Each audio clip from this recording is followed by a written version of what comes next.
Mas é gostoso estar aqui com vocês e usar essa chamada que eu acabei tendo na vida ao longo dos anos. Deus também me chamou para ser engenheiro, indo atuar com indústria química, mas também me deu como segunda chamada a música.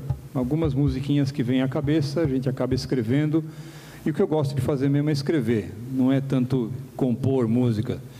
Música é mais para os doidos assim, mais uma vez apontando para ele. O Wagner e o Edgar são pessoas normais, eles não deliram, certo, Eline? Ele tem filhos, mas tem 88 guitarras em casa, né? Hoje ele veio com uma...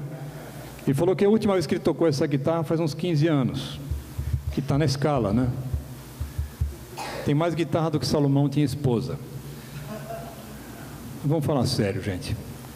Brincadeiras à parte, o que é gostoso estar aqui com vocês, não só porque vem algumas pessoas que eu já vi alguma vez, conheci alguma vez, mas acima de tudo porque nós estamos reunidos aqui para falar de Deus, para cantar a Deus e sobre Deus, para manifestar a quem quiser ouvir aquilo que a gente vive com Deus, aquilo que nós obtemos de Deus, aquilo que a gente depende dEle.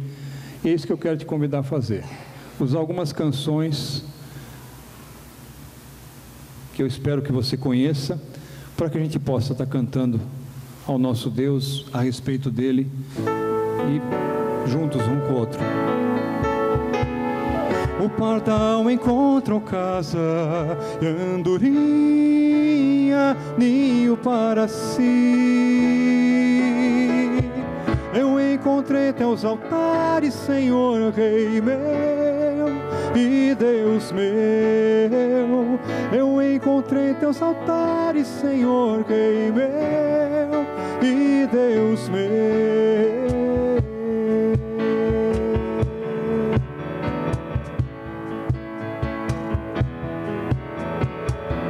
Quão amáveis são os teus tabernáculos, Senhor dos exércitos. A minha alma suspira e desfalece pelos teus átrios. O pardal encontrou casa, andorinha, ninho para si. Eu encontrei teus altares, Senhor, Rei meu e Deus meu. Eu encontrei teus altares, Senhor, Rei meu e Deus meu. Eu encontrei teus altares, Senhor, Rei meu e Deus meu.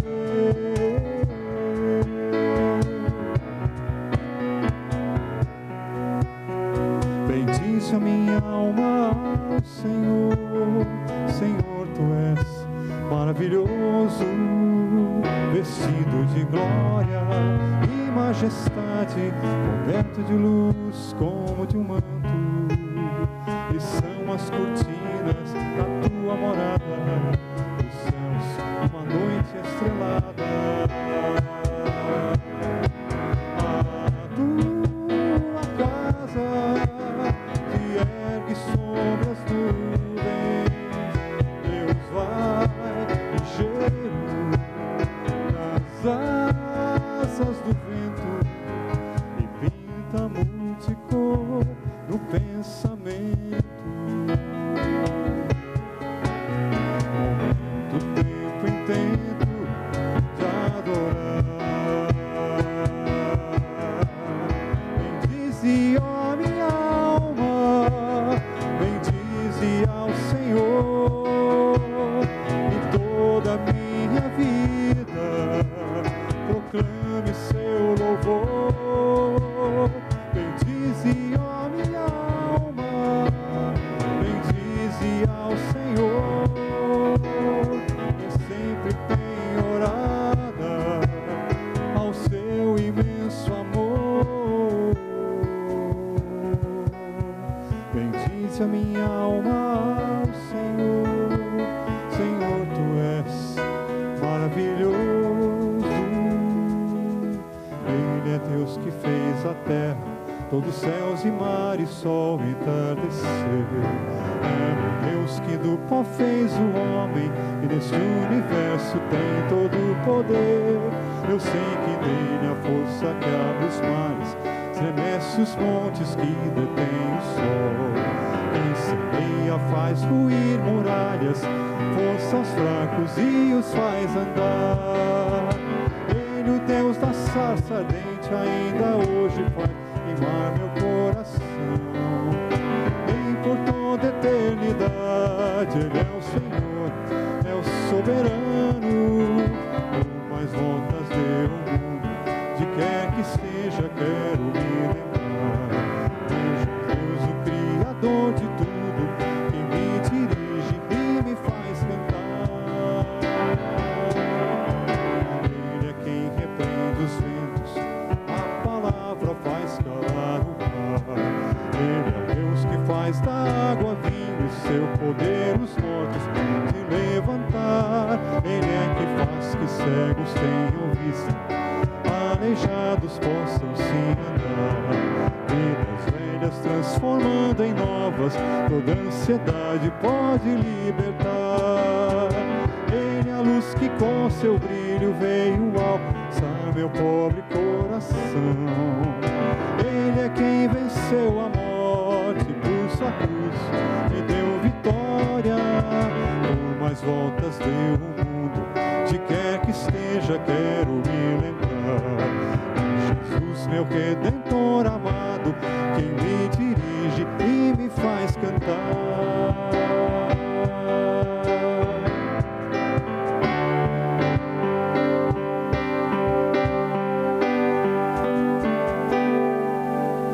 Nesse momento, Pai, o nosso coração da forma como está. Se alegre, alegre, fazendo festa. Se preocupado e tenso, colocando na tua mão o seu descanso, a sua espera, a sua necessidade.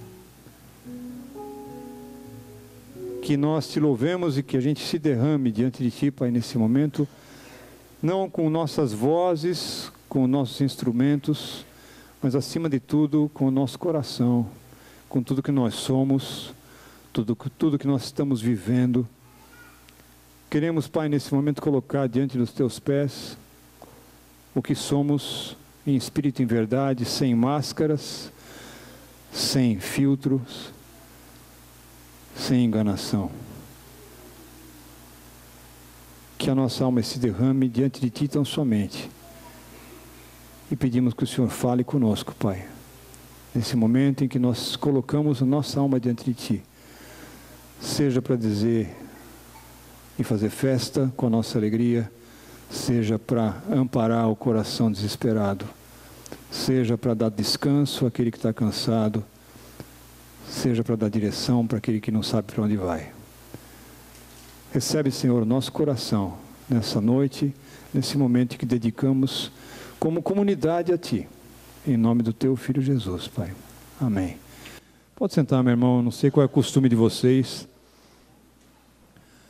ficar de pé ou sentar, não sei. Algumas canções muito velhas, antigas, hinos tradicionais, que mexem comigo. Esse é um deles. Eu me lembro que eu fui criado numa igreja em São Paulo que tinha galeria, aquelas igrejas antigas que tem a parte de cima, e eu às vezes, eu servia tocando, tocava no culto das crianças, eu já não era tão criança assim, mas quando a gente subia para o culto, ou entrava no culto, o diácono falava assim, lá em cima, para não atrapalhar o pessoal de baixo. E eu sentava lá e eu tocava e cantava os hinos. E esse era um que eu lembro que o pastor gostava de pedir para cantar. E lá em cima, eu era criado numa igreja que tocava 4 vozes, turbo ligado, intercooler, 4x4 ligado. Todo mundo era tração nas 4, cantava vozes para tudo quanto é lado. Era um grande coral e era gostoso aquilo. Eu curtia tudo aquilo. Mas lá em cima, você cantava sozinho. E se sentia assim, cantando sozinho no meio da praça. Ou às vezes quando você põe aquele fone de ouvido para ficar falando no celular, e fica falando sozinho, as pessoas ficam olhando para você, que esse doido está falando. É assim que a gente se sentia cantando lá. O povo da igreja estava lá embaixo, cantando 4x4, com tudo turbo ligado. Lá em cima tinha 2 ou 3, que por vergonha não cantavam. E foi naquele momento, com os meus 16, 17 anos, eu comecei a parar de prestar tanta atenção na música e nas vozes e na harmonização que se fazia, para começar a pensar nas letras que eu estava cantando. Quando você canta sozinho, você não vai fazer voz, você fica meio estranho. Eu começava a cantar melodia e eu começava a pensar, olha, tem lógica isso aí. Na hora que eu estou no sacrifício, na hora que eu estou na loucura, na hora que eu estou no susto, eu posso pedir para Deus certas coisas. E eu comecei a cantar dessa forma. E esse é um hino que eu me lembro desde aquele tempo. Sendo remido por Cristo na cruz, vivo contente no reino da luz, cheio da graça que vem de Jesus. Cada momento, Senhor, me conduz. Cada momento me guia ao Senhor. Cada momento dispensa favor. Sua presença me outorga vigor. Cada momento sou teu, meu Senhor.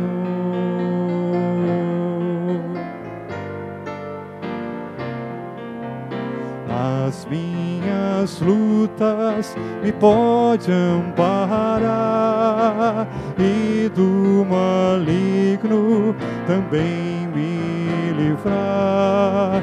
Cada momento por onde eu andar, Cristo, meu mestre, me pode guardar. Cada momento me guia ao Senhor. Cada momento dispensa favor. Sua presença me outorga vigor. Cada momento sou teu, meu Senhor. Cada momento me guia ao Senhor. Cada momento dispensa favor. Tua presença me outorga vigor. Cada momento sou teu, meu Senhor. Outro hino antigo que está nos hinários de 1960 e bolinha, e que um tempo atrás e nesses últimos tempos tem me dado vontade de cantar cada vez mais, porque apesar de ter cara de alemão, como Aslan, ich bin 100% brasiliana, eu não sou alemão não. Eu, olhando outro dia hinos antigos, eu achei essa coisa, feito em 960 e alguma coisa, por um cara que usou um pseudônimo, porque ele era americano, e continua sendo, Bill Victor. Salve Deus a minha terra, essa terra do Brasil, minha pátria para Cristo, eis a minha petição. Minha pátria tão querida, eu te dei meu coração. Lar prezado, lar formoso, é por ti o meu amor. Que o meu Deus de excelsa graça te dispense seu favor. Salve Deus a minha pátria varonil. Salve Deus a minha terra, essa terra do Brasil.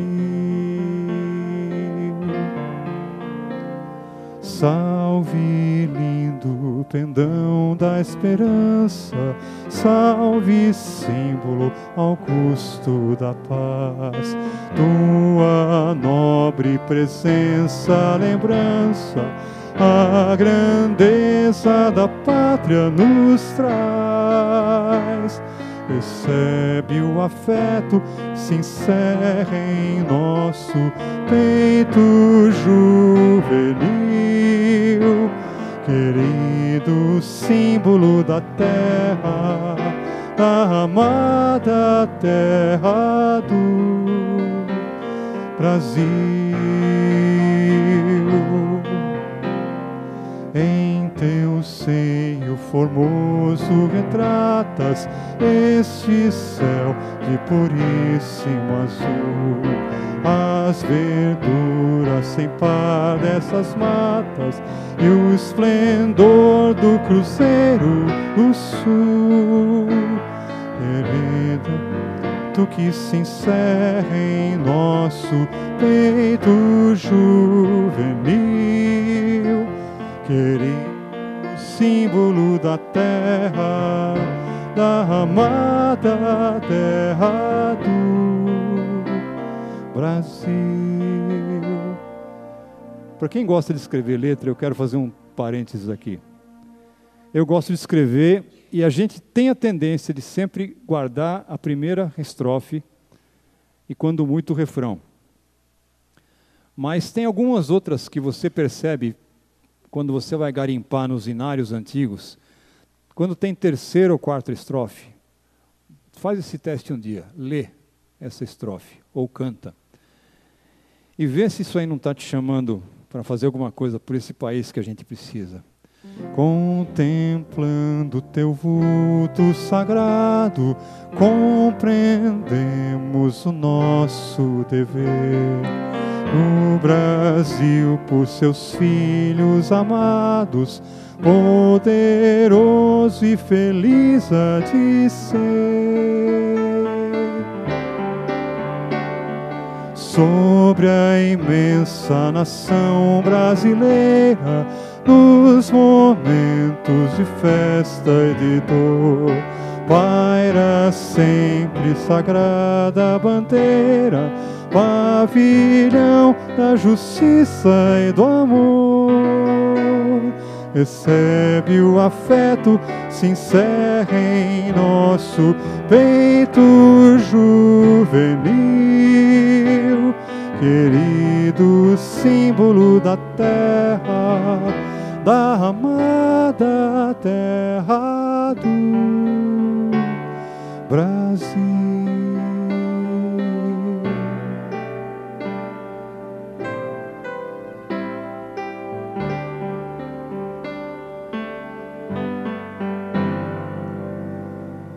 Hoje de manhã, na minha igreja, o pastor usou uma frase brincando, e é pura verdade na nossa história. Tem vezes que a gente está cantando, e a gente está cantando não, mas vivendo, esquece a melodia um pouco.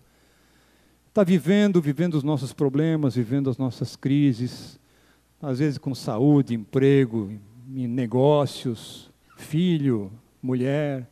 Aliás, falar em mulher, está aqui minha esposa, minha vítima, 33 anos, fica de pé, dona Thelma. Se eu não apresentar, ela bate em mim. A gente vive uma situação no dia a dia, e quando as coisas começam a dar errado, a gente tenta de tudo, né? Tenta falar com os amigos, tenta falar com o conhecido, tenta procurar a saída, e quando a gente está jogando a toalha, a gente vai para o pastor da igreja, ele fala assim, a pessoa chega para mim e fala, agora eu já tentei de tudo, só estou orando. Ele falou assim, começa a orar desde o primeiro momento, infeliz. Tenta de tudo, mas ora desde o primeiro momento. Vive do primeiro momento com Deus, mesmo que Ele ache. Ore como se tudo dependesse de Deus, e trabalhe como se tudo dependesse de você. Não sei se foi Agostinho, não sei de que de Hipona ou quem falou essa frase, mas não importa. Ore como se tudo dependesse de Deus e trabalhe como se tudo dependesse de você. Dessa sociedade sai a nossa relação com Deus. A crise está pegando muita gente, está pegando a nós também. Nós já vivemos crises no passado, esquecemos um pouco nos últimos anos o que era tanta encrenca, e agora a gente está voltando tudo de novo. Experiência não nos falta para isso. Gosto para enfrentar a crise, talvez falte em muita gente. A gente fala de novo, deserto de novo, juro alto de novo. Mas a gente vive um tempo em que nunca o Brasil precisou tanto de joelho no chão e gente disposta a fazer o que Deus manda. A mudança, como a gente sabe, não vai acontecer por causa de um ou outro que vai cair do lugar, que pode ser removido ou não. Mas a mudança vai ocorrer quando o coração do homem que está lá e está aqui, está entre eu e você, no dia que esse coração mudar.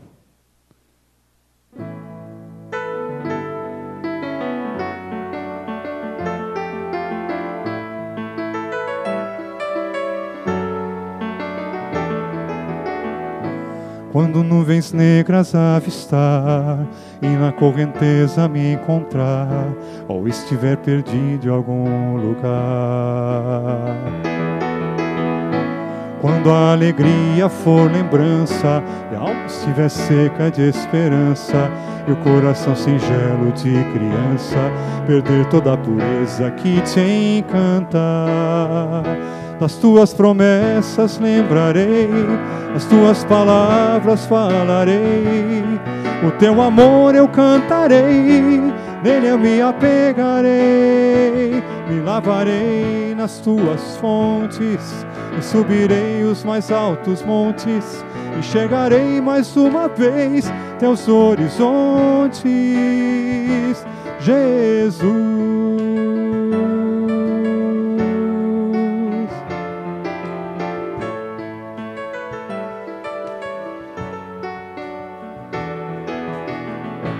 Quando nuvens negras avistar e na correnteza me encontrar, ou estiver perdido em algum lugar.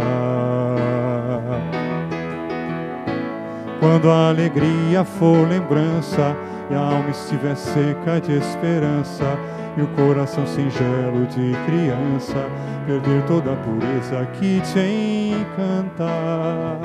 Das tuas promessas lembrarei, as tuas palavras falarei, o teu amor eu cantarei, nele eu me apegarei, me lavarei nas tuas fontes, subirei os mais altos montes, e chegarei mais uma vez teus horizontes, Jesus.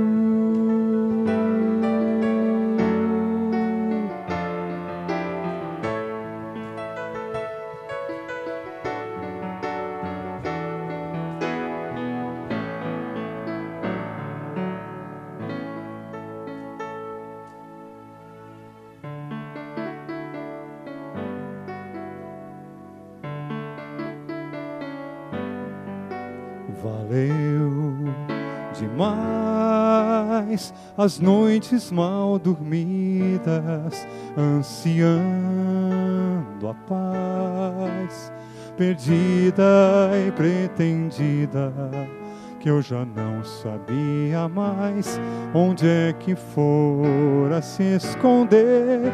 Valeu o tempo de esperar o teu querer.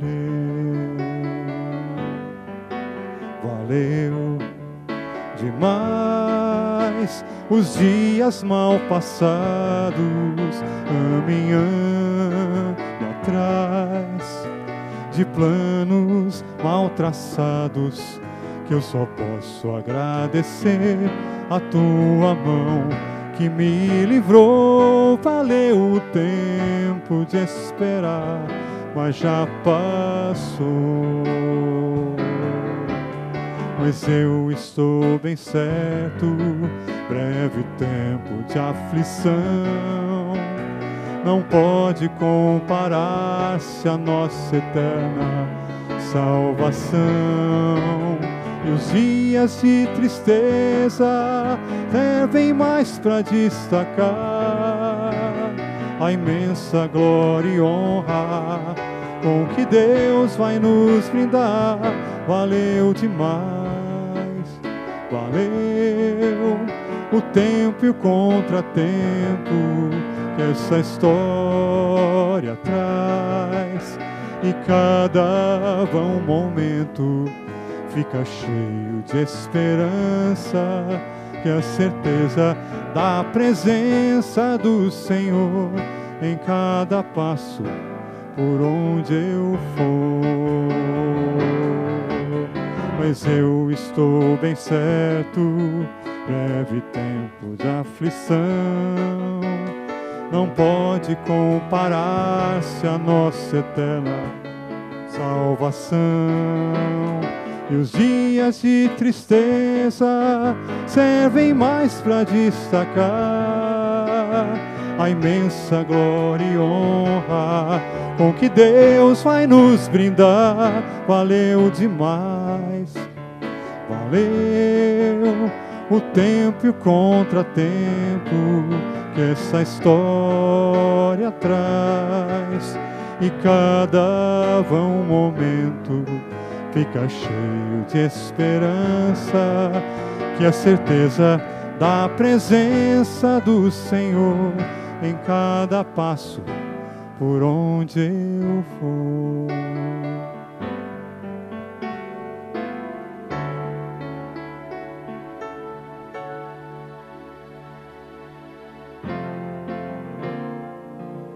Essa música tem me acompanhado nos meus devocionais um tempo para cá.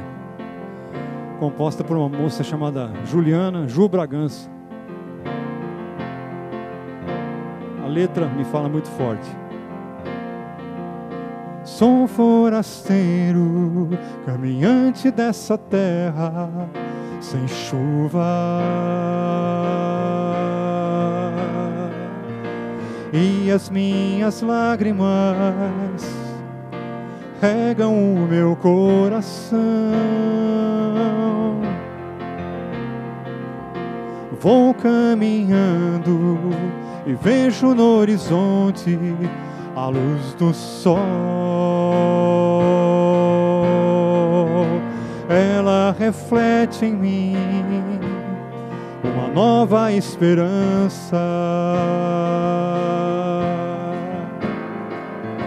É Jesus que traz salvação e graça ao meu coração. Eu lutei e relutei, até migalha já comi, tudo que era meu eu perdi.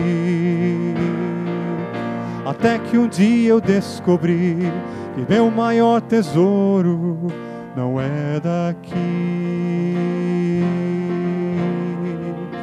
Sou forasteiro, caminhante dessa terra, sem chuva, e as minhas lágrimas regam o meu coração. Vou caminhando e vejo no horizonte a luz do sol. Ela reflete em mim uma nova esperança. É Jesus que traz salvação e graça ao meu coração. Eu lutei e relutei, até migalha já comi, tudo que era meu eu perdi. Até que um dia eu percebi que o meu maior tesouro não é daqui, não é daqui. Nem um dia eu percebi que o meu maior tesouro não é daqui.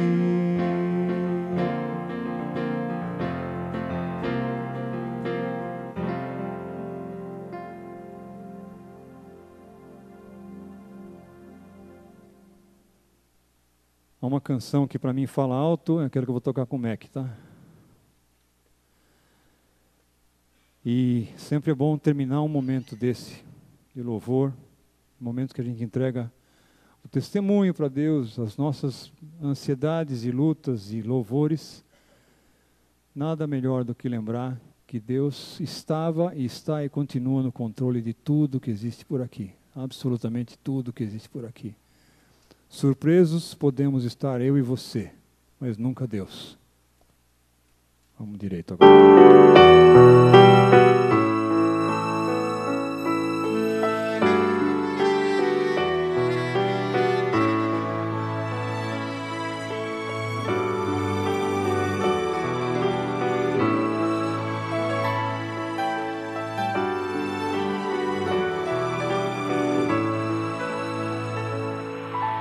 Quem com a palma da própria mão ergueu o imenso infinito mar. Quem na balança e com precisão a terra inteira escolheu pesar. Eterno Deus, Deus e poder, quem pode o teu coração conhecer? Eterno Senhor, Deus todo amor, quem pode o teu coração decifrar, teus caminhos sondar e conselhos te dar. Deus soberano Rei, Deus poderoso, quem vem da palma da própria mão beirou o vento, espalhou o mar, quem cada estrela na escuridão do véu da noite mandou brilhar. Deus Criador, Deus todo luz, vem nossas trevas, Senhor, dissipar. Deus Redentor, Cristo Jesus, faz nossos passos, meus passos trilhar, tua voz preferir, teus conselhos seguir. Ó Deus triunfo, Pai, Filho, Espírito, amém.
Boa noite.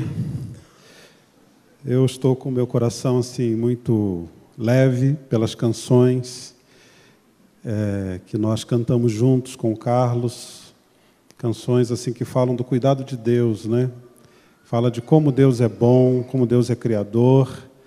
Então eu já saio daqui com meu coração alegre, com meu coração cheio da certeza de que Deus cuida de mim, das minhas necessidades, supre as minhas necessidades. Então quero agradecer, viu, Carlos, pela sua presença e pela ministração ao meu coração. Nós estamos conversando aqui na comunidade sobre esse tema, Risen, baseado nesse filme, que aqui no Brasil recebe o título original Ressurreição, e nós estamos vendo a ressurreição de Jesus sob a ótica de um cético.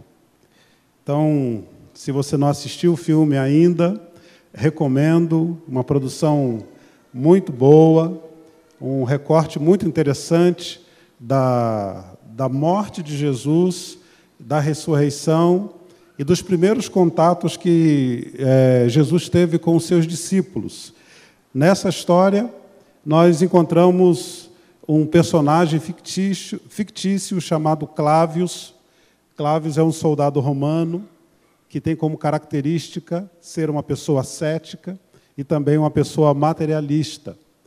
Segundo esse filme, Clávios é o responsável pela morte de Jesus. Ele foi designado para supervisionar a morte de Jesus e também o sepultamento de Jesus, para que o corpo de Jesus não fosse roubado, segundo rumores que circulava em Jerusalém, de que os discípulos dele roubariam o corpo de Jesus. Então, para que isso efetivamente não acontecesse, a guarda de Clávios montou uma guarda, desculpe a redundância, naquela noite da morte de Jesus, no túmulo dele, para que nada de diferente acontecesse. De fato, aconteceu algo extremamente diferente.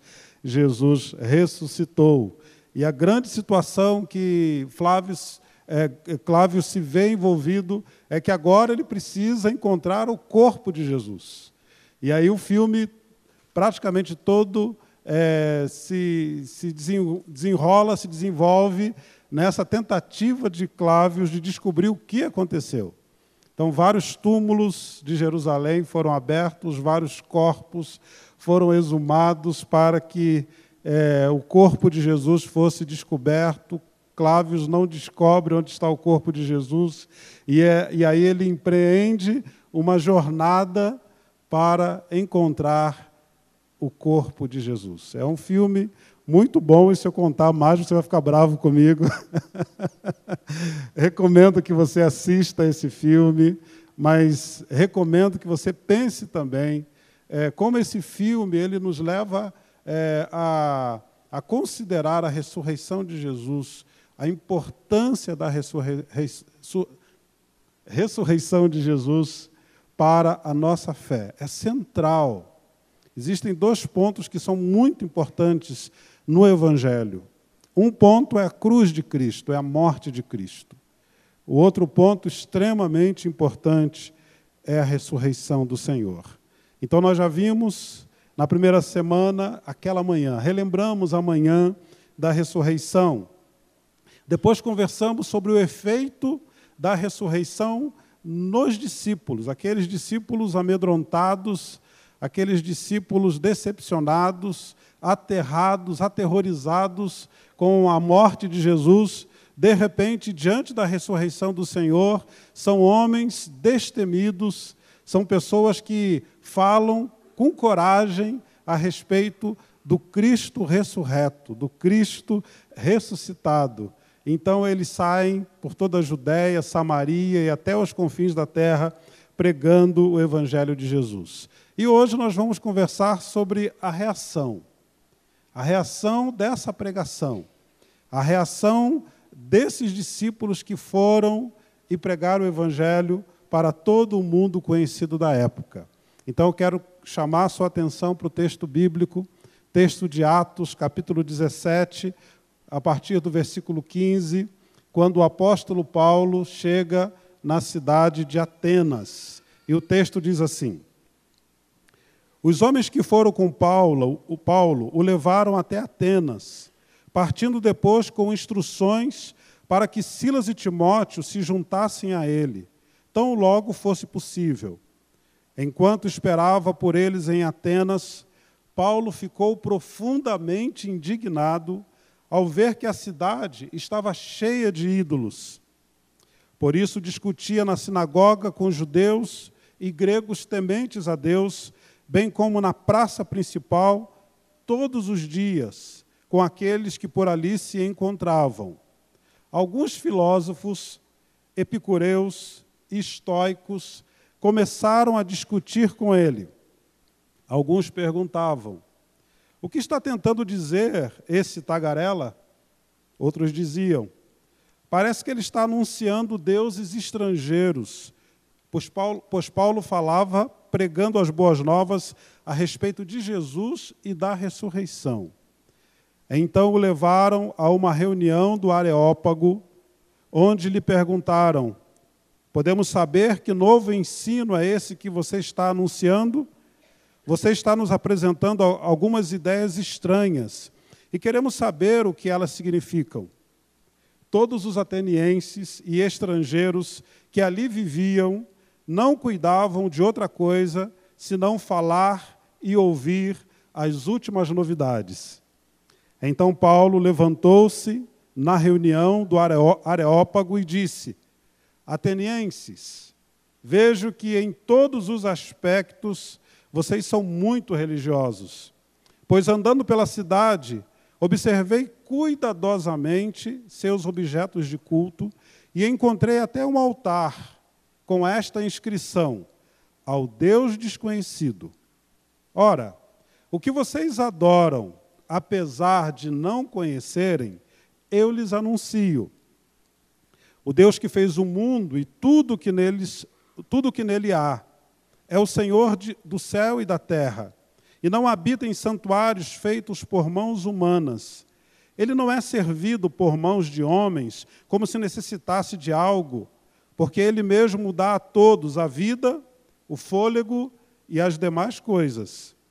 De um só fez Ele todos os povos, para que povoassem toda a terra, tendo determinado os tempos anteriormente estabelecidos e os lugares exatos em que deveriam habitar.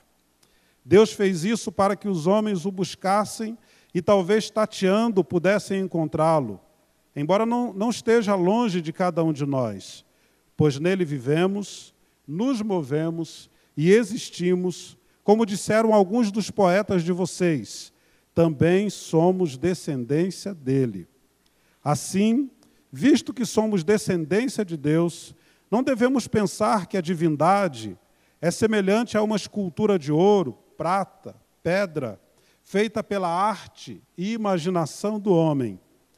No passado, Deus não levou em conta essa ignorância, mas agora ordena que todos, em todo lugar, se arrependam, pois estabeleceu um dia em que há de julgar o mundo com justiça, por meio do homem que designou, e deu provas disso a todos, ressuscitando-o dentre os mortos.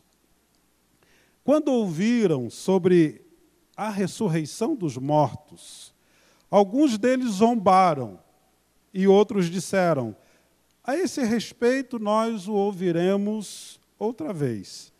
Com isso, Paulo retirou-se do meio deles. Alguns homens juntaram-se a ele e creram.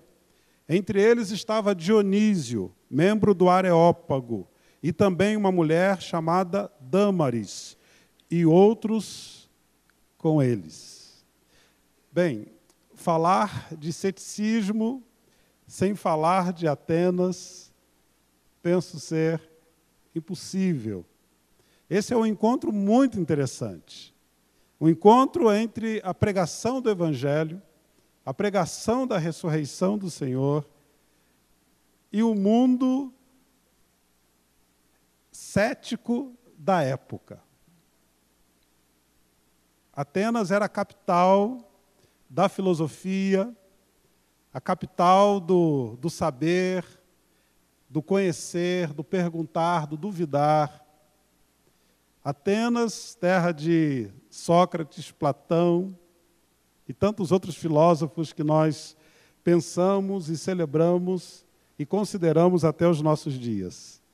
E o apóstolo Paulo estava em Atenas.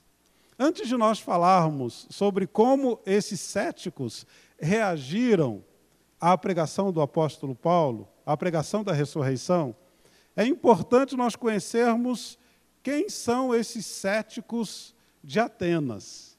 Quem são essas pessoas com os quais Paulo debate? Essas pessoas que ouvem a mensagem da ressurreição. Essas pessoas que reagem à mensagem da ressurreição. Eu penso que para nós começarmos a falar dos céticos de Atenas, nós precisamos falar do cético, ou pelo menos do ex-cético Paulo. O apóstolo Paulo era alguém que não acreditava na ressurreição do Senhor Jesus.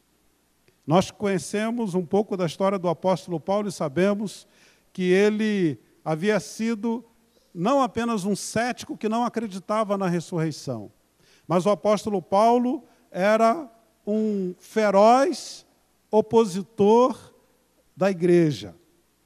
O apóstolo Paulo, ele não só discordava, mas ele machucava, ele agredia, ele chegava até o ponto de ferir, de ir contra aqueles com os quais ele não concordava. Nós sabemos muito bem o que é isso hoje em dia, alguém matar aquele de quem discorda, alguém ferir aquele de quem discorda, aquele de quem não aceita a mensagem. O apóstolo Paulo era esse tipo de cético, era agressivo, implacável, não tinha misericórdia, ordenava a morte de homens, mulheres e crianças, porque simplesmente eram cristãos, porque acreditavam em Cristo, acreditavam no Evangelho de Cristo, acreditavam na ressurreição de Cristo. É muito interessante como o personagem do filme, Clávius, ele é retratado, porque ele também é cético como o apóstolo Paulo. Ele vive debaixo do mesmo princípio, da mesma filosofia do apóstolo Paulo.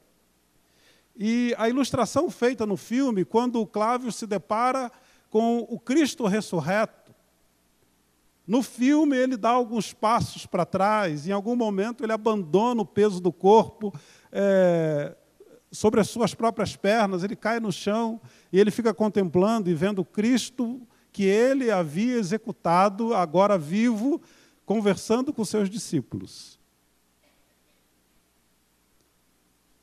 E o ceticismo de Clávius não consegue compreender o que estava acontecendo. Mas a prova era real. Mas não havia contra-argumento. Precisava aceitar. Cristo ressuscitou. A mesma coisa aconteceu com o apóstolo Paulo. No caminho para Damasco, com carta de autorização para matar outros cristãos, de repente ele se depara com Cristo ressurreto. Diferentemente de Clávius, que cai sobre as suas próprias pernas, Paulo literalmente cai do cavalo. Cai cego diante da glória de Deus, do brilho da presença de Jesus, do Cristo ressurreto. E não tinha argumento. Precisava aceitar. Então, o apóstolo Paulo era um ex-cético, vamos dizer assim, que conseguiu resolver no coração dele o seu ceticismo. E agora a tarefa de Paulo, a missão de Paulo, era ir em socorro de outros céticos. Era conversar com essas pessoas, era debater, era falar para essas pessoas que Cristo ressuscitou, e ele mesmo era uma testemunha ocular da ressurreição do Senhor Jesus. Paulo estava ali em Atenas, se você olhar no início do capítulo, ele estava ali em Atenas impulsionado, empurrado, por outros céticos. No início do capítulo 17, Paulo está numa cidade chamada Tessalônica. E ele então falava em Tessalônica sobre a ressurreição do Senhor Jesus. E aqueles céticos de Tessalônica gritavam e expulsavam Paulo e os seus companheiros da cidade, dizendo que esses homens que têm causado alvoroço por todo mundo chegaram até aqui.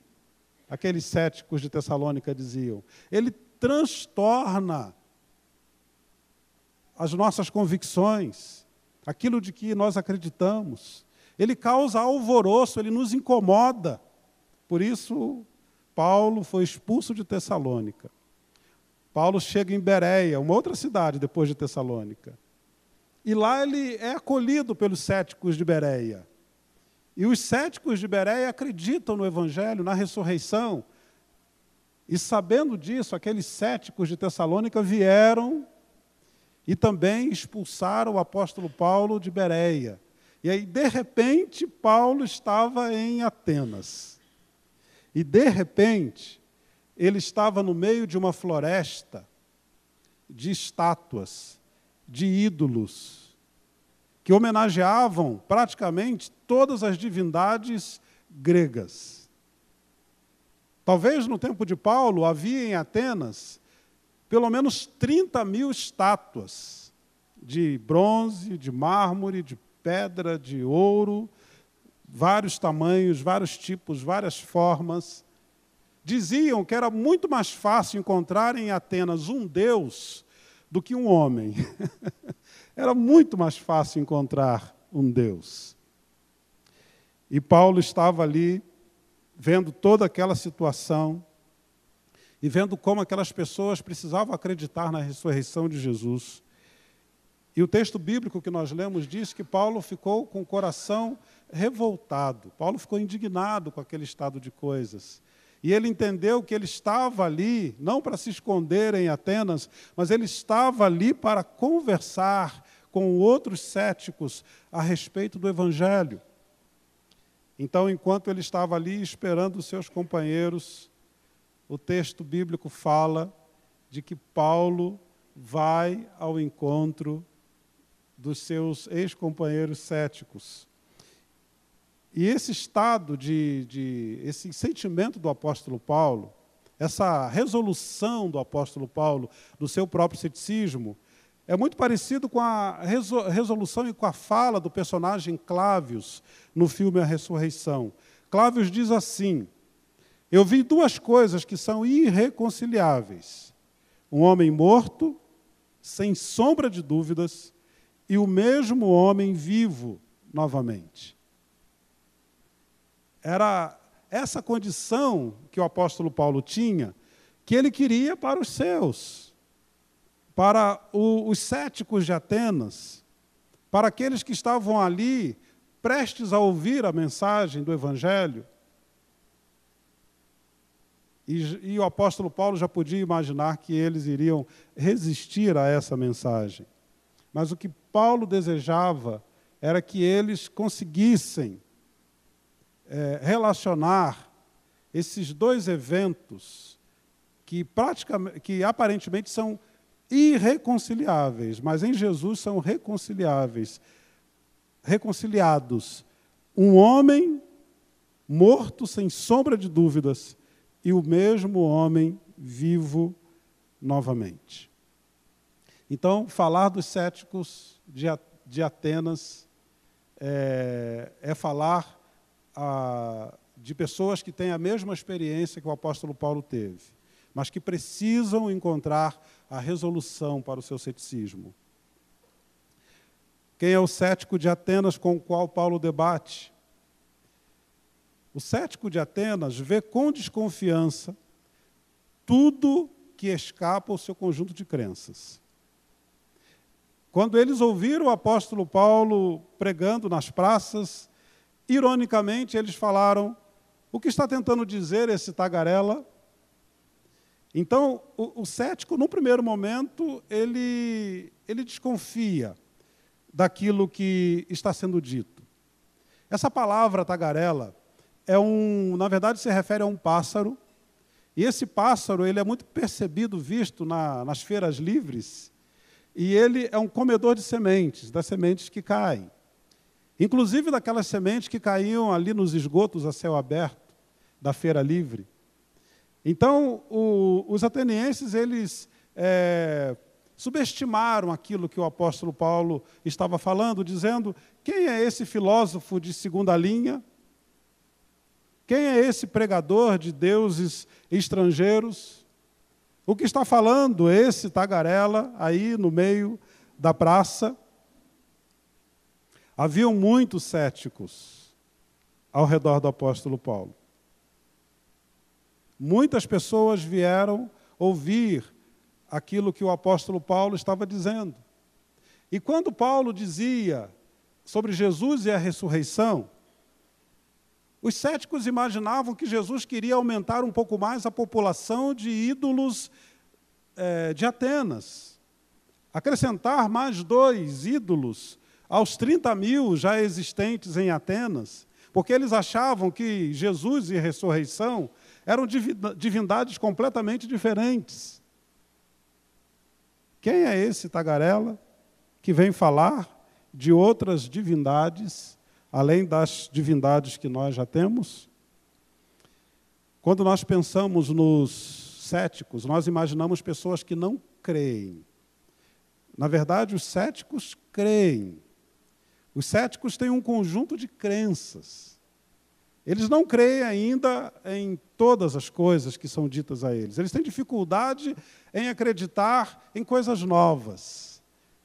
Mas não significa que eles não creiam em nada. Dos céticos que estavam ao redor do apóstolo Paulo, tinha, por exemplo, os judeus. Eram judeus, tinham toda uma tradição religiosa do Velho Testamento, mas ali em Atenas já tinham desenvolvido um certo ceticismo.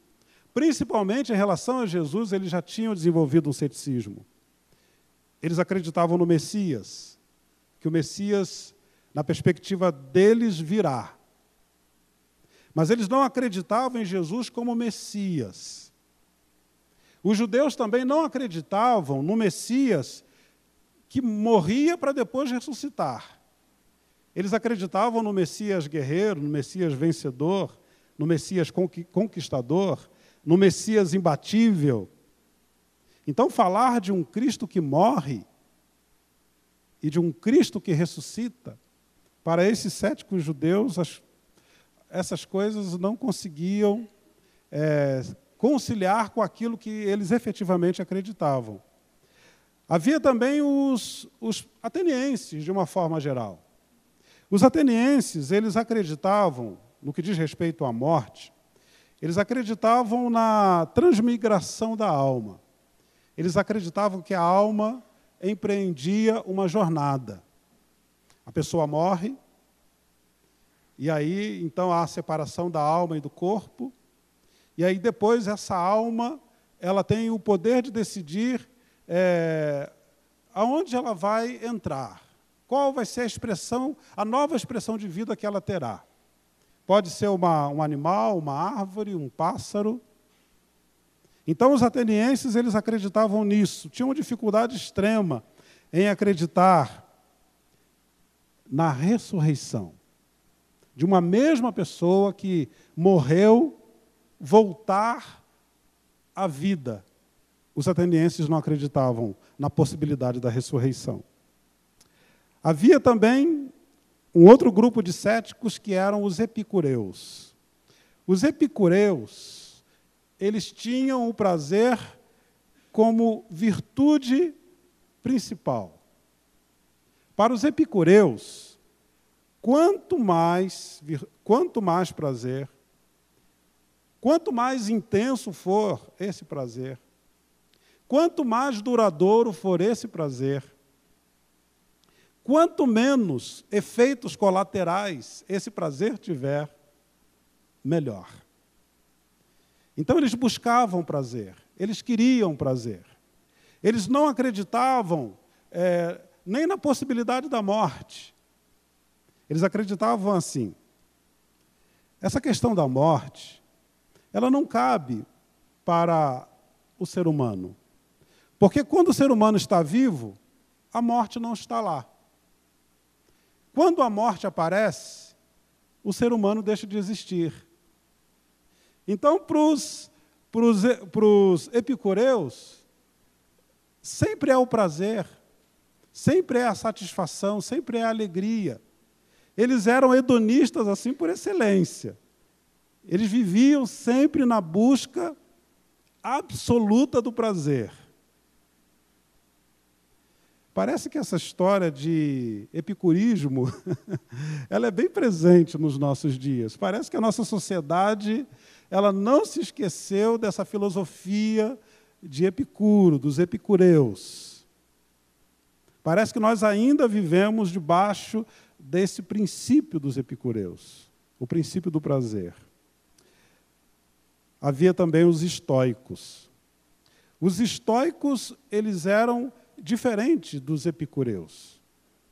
Enquanto os epicureus diziam, acreditavam que nós deveríamos viver o momento, na versão latina, carpe diem, viva o momento, aproveite o momento. Enquanto os epicureus viviam nessa perspectiva, os estoicos, diferente deles, diziam que nós precisamos ser apáticos, seja a dor, seja ao prazer.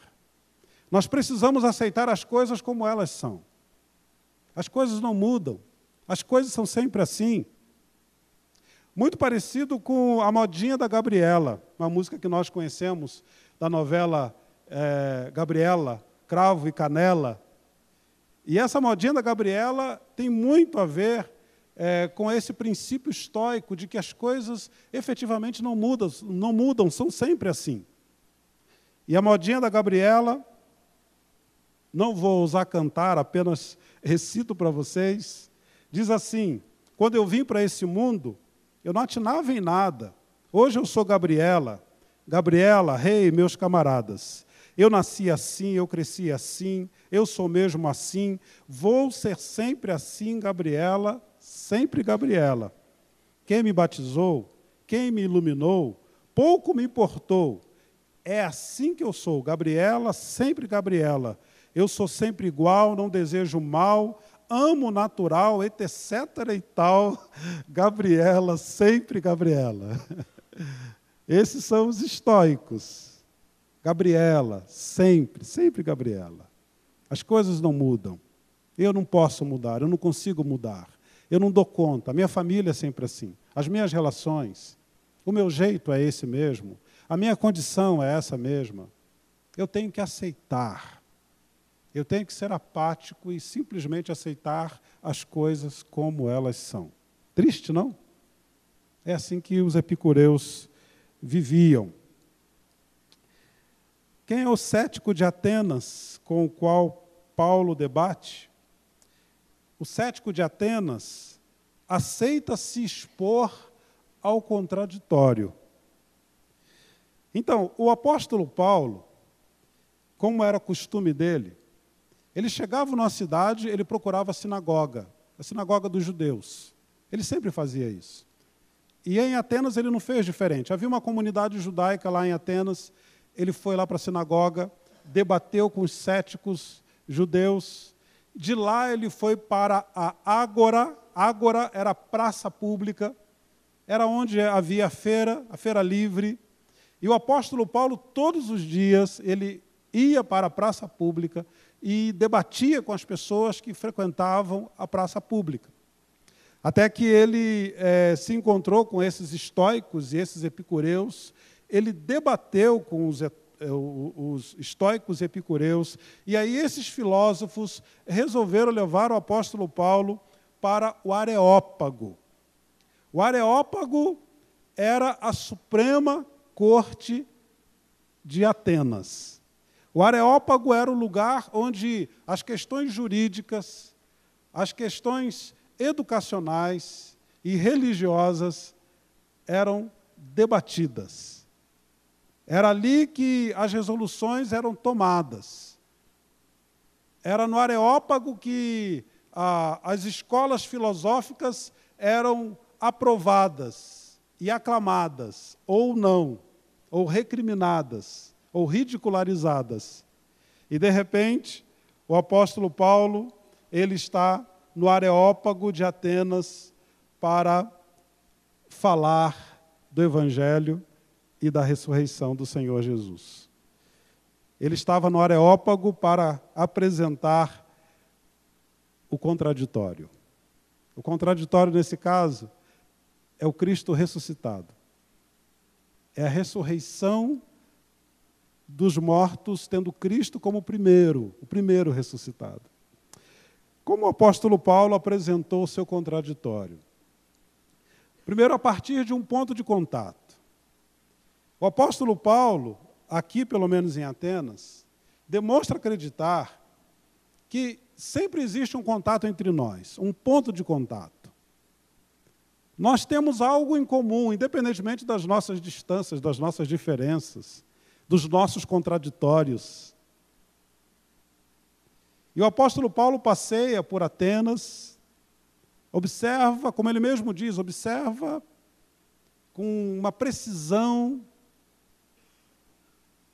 os objetos de culto, conhece a filosofia, conhece a poesia ateniense, e com esses pontos de contato ele vai para o diálogo, ele vai conversar com os atenienses, ele vai discutir com os atenienses.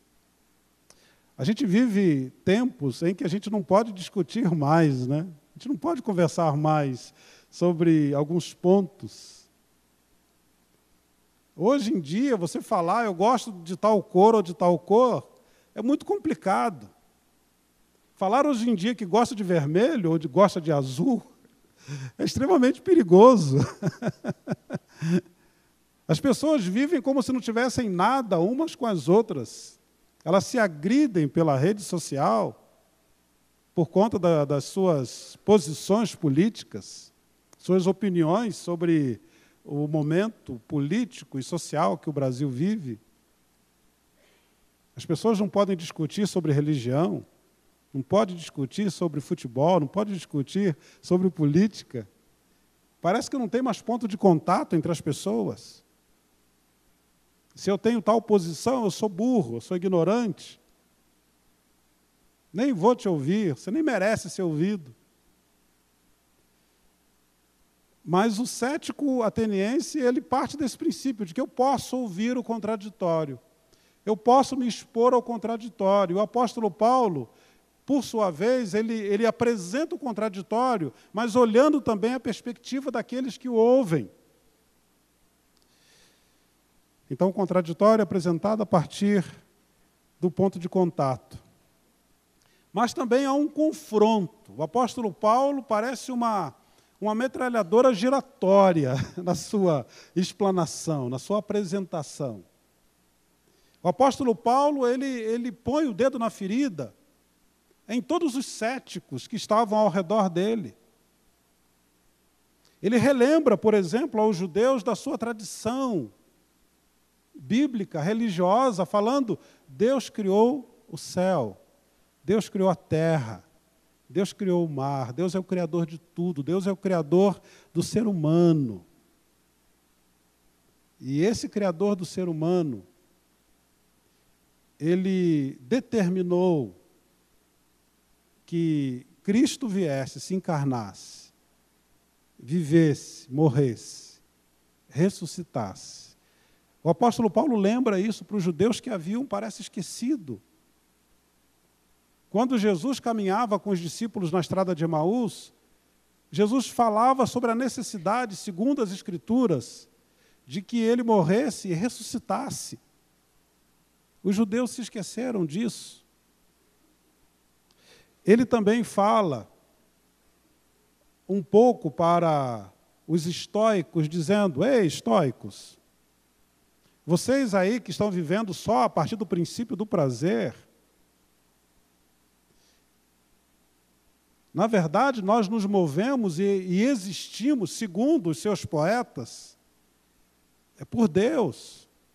É Deus que nos move, não são os nossos prazeres, não são as nossas satisfações, não são os nossos desejos. não é o nosso olho grande. Mas quem deve nos mover, quem deve nos guiar, quem deve nos direcionar é Deus. Ei, estoicos, menos aí. Essa história de dizer, comamos e bebamos porque amanhã morreremos, estoicos, tem um tempo em que estará determinado um juízo. Existe um tempo em que o justo juiz vai julgar todas as nossas escolhas. Ei, estoicos, vocês acham que Deus está fora do mundo? Que Deus criou o mundo e se ausentou do mundo? Deus está bem perto. Se você tatear, for tateando, você é até capaz de tocar nele. Ei, epicureus, que história é essa? De que tem que ser apático? Tem que aceitar os prazeres e as dores sem pensar a respeito disso, sem pensar, sem refletir, sem acreditar, sem crer em Deus. Por algum tempo, Deus até considerou que a ignorância de vocês era justificável, mas agora a coisa é diferente. Não tem essa história mais de apatia, de dizer que as coisas são assim, de que eu sou assim, de que eu não consigo mudar, eu não posso mudar. Cristo ressuscitou. Cristo propôs uma nova vida, Cristo abriu um caminho de vida a partir da ressurreição dele. Então o apóstolo Paulo foi dando tiro para tudo quanto é lado. Ele foi apontando as necessidades. Ele foi dizendo, ei, que história é essa? Por que você acredita dessa maneira, dessa forma? O contraditório foi apresentado dessa maneira, forte, determinada pelo apóstolo Paulo. Também, o contraditório foi apresentado tocando num ponto sensível a todos. Parece assim que, enquanto o apóstolo Paulo falava de um Deus criador, de um Deus que está aqui presente no mundo, um Deus que, de certa maneira, vai julgar, quer dizer, incomoda, mas dá até para aceitar, né? Aí, de repente, quando o apóstolo Paulo fala da ressurreição, esse é o ponto, assim, sabe aquela pessoa espalha a roda, aquele assunto espalha a roda? De repente, a roda se espalhou. Quando o apóstolo Paulo fala de que o Senhor Jesus, profetizado lá no Velho Testamento, e determinado por Deus para encarnar, morrer e ressuscitar, quando o apóstolo Paulo fala isso, as pessoas têm reações das mais adversas. A gente encontra algumas dessas reações no próprio texto bíblico. Por exemplo, algumas das pessoas que estavam ali começaram a zombar. Zombaram. Foi uma negação peremptória, assim, uma negação radical, dizendo, você está louco, cara. Eu não aceito. Tremenda bobagem essa que você está falando. Você está enganado. Estou perdendo tempo com você. Algumas pessoas zombavam. Outras pessoas procrastinaram a sua decisão. Eu gosto dessa palavra, procrastinar. Deixaram para depois. Ok, faz até um certo sentido isso que você está falando. Até deu para absorver um pouco aqui, mas não agora. Não hoje. Não aqui. Não com você. Depois eu penso melhor a respeito disso. Eles deixaram para depois. Deixaram para um outro momento.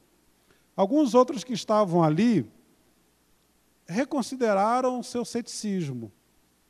Parece que eles encontraram aquela resolução que o apóstolo Paulo havia também encontrado. E aquela resolução ilustrada no filme pelo personagem Clávios, que dois eventos, dois fenômenos aparentemente irreconciliáveis em Cristo foram reconciliados. Um homem que certamente estava morto, depois apareceu completamente vivo diante dos meus olhos. aqueles céticos nomeados por Dionísio, que era um areopagita, que era uma grande autoridade da Suprema Corte, e Dâmaris, e alguns outros se reuniram a eles. Então, alguns céticos de Atenas consideraram aquilo que o apóstolo Paulo estava falando sobre o Evangelho e sobre a ressurreição.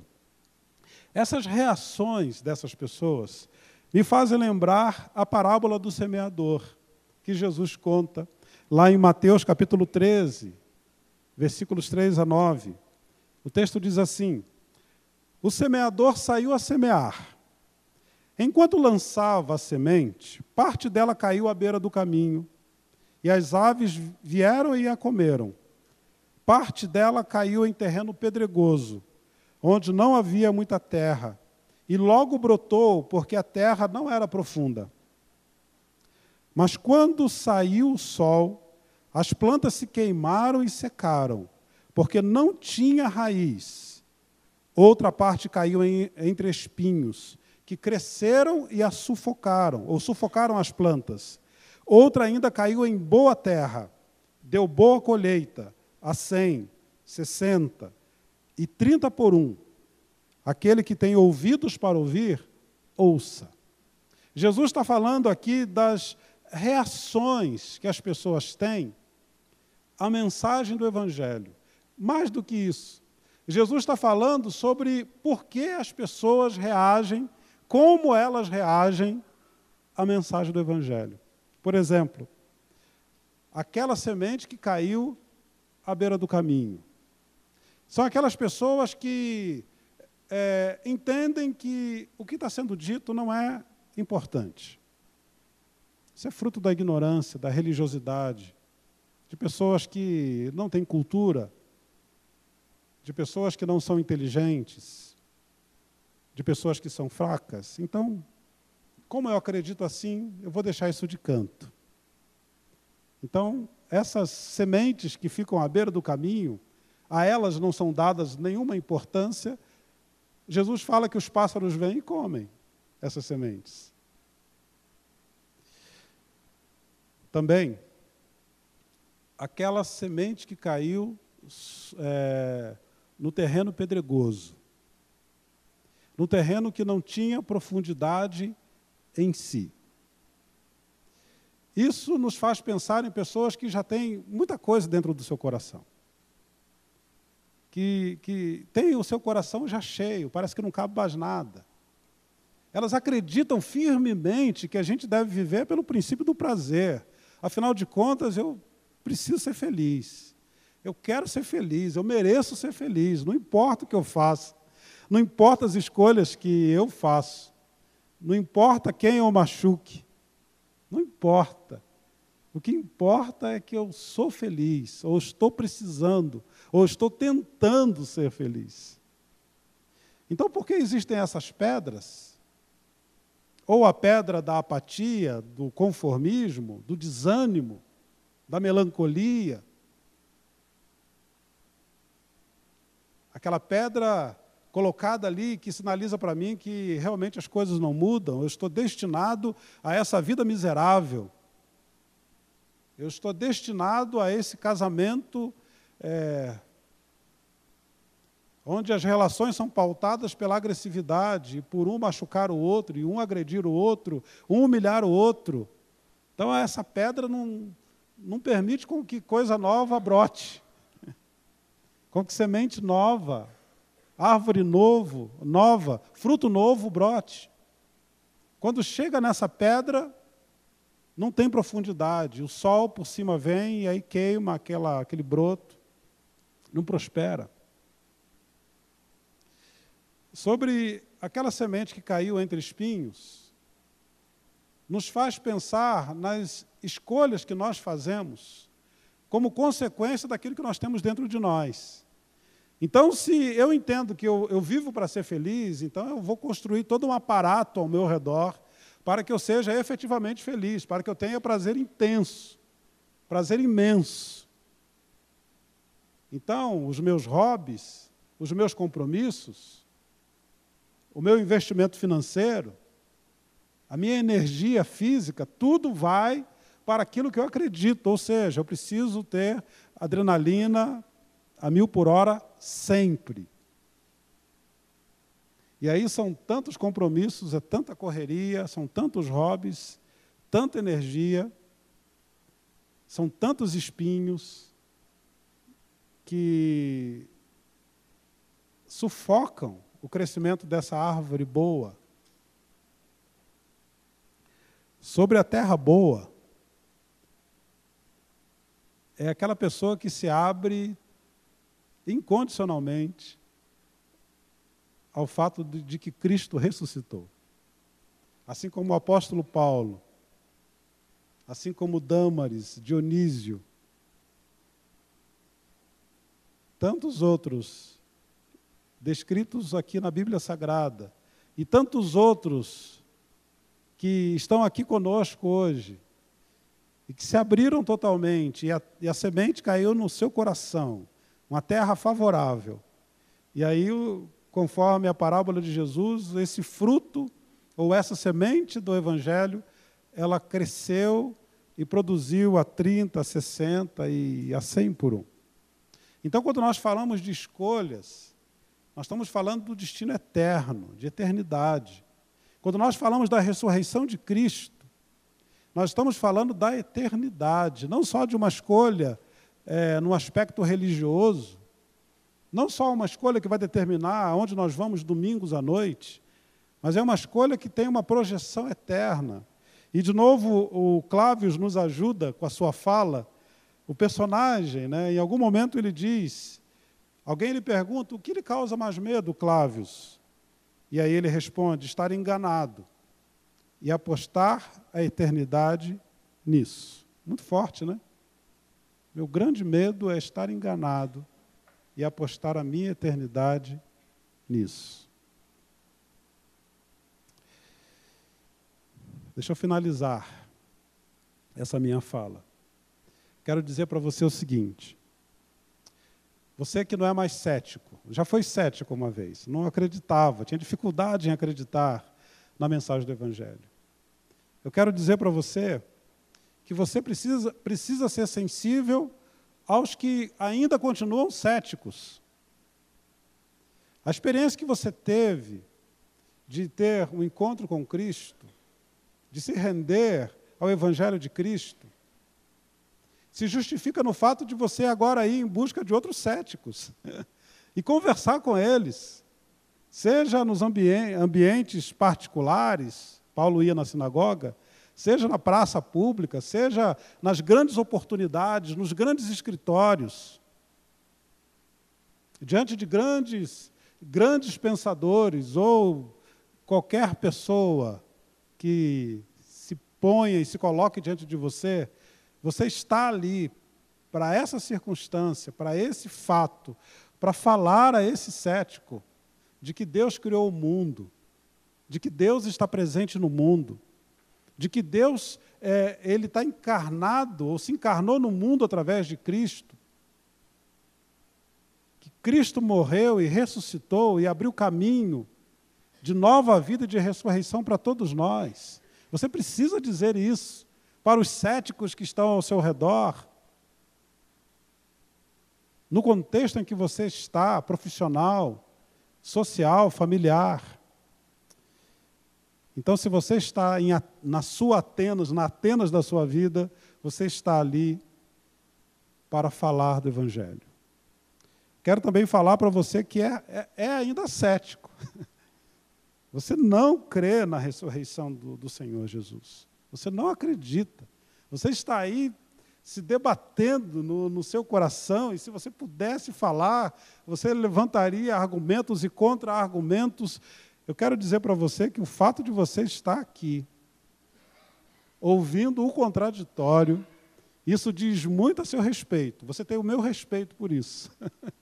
Você tem o meu respeito por estar aqui hoje, me ouvindo, apesar disso ser tão difícil para você. Apesar de você não conseguir processar direito essa história de Deus que deixa a glória dele, se encarna assume uma forma humana, morre, para depois ressuscitar. Como isso? Como? Por que ele não fez as coisas mais rápido? Por que ele precisava de todo esse processo? Ele não é Deus. Se ele é Deus, por que morte? Por que morrer? Por que esse caminho de morte? Você tem o meu respeito. Obrigado pela sua presença. Continue nessa caminhada. Até que o Evangelho e a ressurreição de Jesus façam sentido para você. E também desejo, do fundo do meu coração, que a mensagem da ressurreição encontre resposta, que encontre reação positiva no seu coração. Que você abra caminho para a mensagem do Evangelho. Que você traga a mensagem do Evangelho para o centro da sua vida. Que você tire e trabalhe nesse processo de tirar pedras, as pedras que não te dão profundidade, tire. Que você tire os espinhos que estão querendo sufocar aquilo que Deus está querendo fazer no seu coração, na sua vida. Deixa a mensagem do Evangelho agir em você, para que essa boa semente, essa boa planta produza a 30, 60 e assim por um. Deus abençoe você, que Deus oriente você, que Deus ilumine o seu coração.